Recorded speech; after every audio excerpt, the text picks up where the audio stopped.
Am I just ready?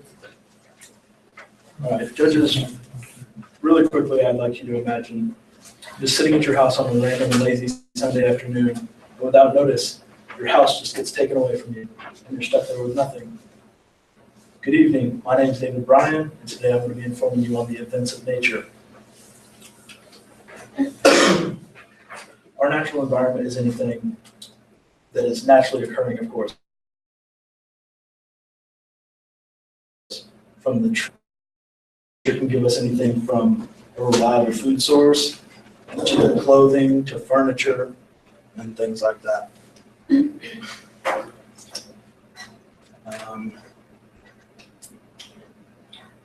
With our natural environment, there are many things that occur that hurt and weaken the ecosystem. Things that we cannot control are called devastating events. These devastating events are naturally occurring and can be or include and wipe out parts of our ecosystem and damage it. Along with these natural occurring events, there are also unnatural ones caused by us as humans, such as deforestation. Deforestation is the removal of trees or a forest in a certain area to make room for unnatural things such as towns, buildings, and stuff like that. We should stop deforestation because, of course, it is removal of many trees in an area, and the removal of even one tree can be catastrophic.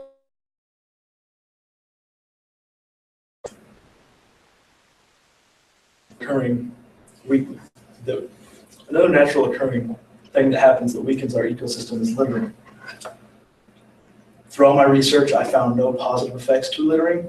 However, I found countless numbers of negative effects, including the cost to fix. Believe it or not, we actually have to pay people to pick up trash off the side of the road. Along with that, it's also cost money to decompose the litter in a safe way.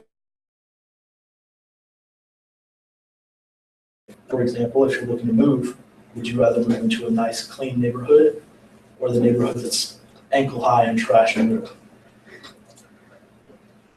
A third negative effect to littering is the threat to the public health. One example is say you throw a plastic bottle out your car window and it somehow ends up in a water system, such as a river or a stream. That plastic bottle can absorb the sun's rays and release dangerous toxins into the water, which can eventually be ingested by. Like I said earlier, wildlife is very important to our ecosystem. Wildlife is, of course, any undomesticated animal, such as a black bear, as you see here, or a mountain lion. Wildlife can be a reliable food source, as well as clothing. People can use the furs for clothing. I decided to do my research on nature because growing up, my dad was always the adventurous type. He always had me outside and was teaching me fun facts about nature.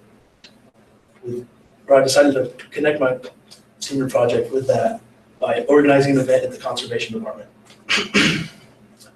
My event was intended to show kids in first and second grade from the West Plains School District what it was like to damage our ecosystem and things we can do to help preserve it. Station one of my event was with me.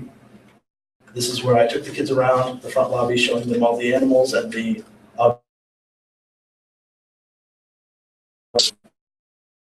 taught them many fun facts. Station two was with Game Warden Matt Franks. He taught the kids, as you can see by the title of his presentation, the fun stuff, which was anything really a conservationist can do, such as teaching them the rules. He also took them out to the parking lot and showed them all the bells and whistles on his truck, which I thought was pretty cool. Station three was with wildlife biologist Justin Gailey and Bryan. I can't remember his last name right now. Table for the kids to examine, and they also taught the kids fun facts about the pelts and other animals. Station four was with my mentor, Wendy Crace. Wendy took the kids out into the hallway with the bright colored neon string, as you can see here, and had the kids build bird nesting stations. A bird nesting station is where the kids put the string, of course, in the green plastic cages, as you can see there. They then put the cages out in the front yard, and this allows the birds to take the string and put it in You're going to easily see the bright colored string out in their yard and see how they help a bird build their home. The wrap-up station was toward the end of the event. This is where we allowed all the kids to come into one big room. We gave them little goodie bags and let them make trail mix for their own. They also got a very special guest visit from Smokey the Bear, who works at the conservation. Along with the other seniors, I faced a lot of problems. One of the major ones was working with kids. Trait was working with kids. They're not good listeners, and they take a lot of patience. Another problem, of course, was time management. When they said I had 6 months to complete this project, I thought nothing of it. I thought that would be easy. However, with about a month to spare, I started getting nervous because I hadn't even started it. Do my judges have any questions? So in the end, did you enjoy working with the children?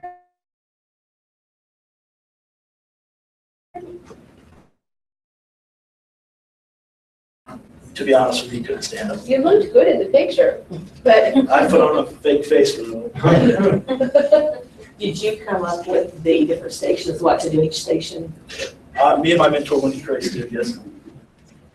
So the string thing that they did for the bird nest, how is that safe for the birds? What did you use that could, that wouldn't harm the birds?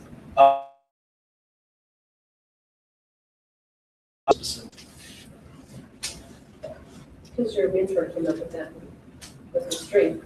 The conservation does a lot of the bird nesting stations, and she suggested that would be good for the kids to do. And I thought it would be a great idea. Yeah, and I think it's neat too, yeah. If you were gonna do this again, where you wanted to get kids out, exposed to nature, would you do anything different? Originally, after the fire on the nature trail out behind it, and that day it decided to rain on us, so we couldn't actually take the kids out and walk. Is this a career you think you want to pursue, like in conservation? Or? I've always enjoyed conservation and our natural environment, so yes, I can really see it.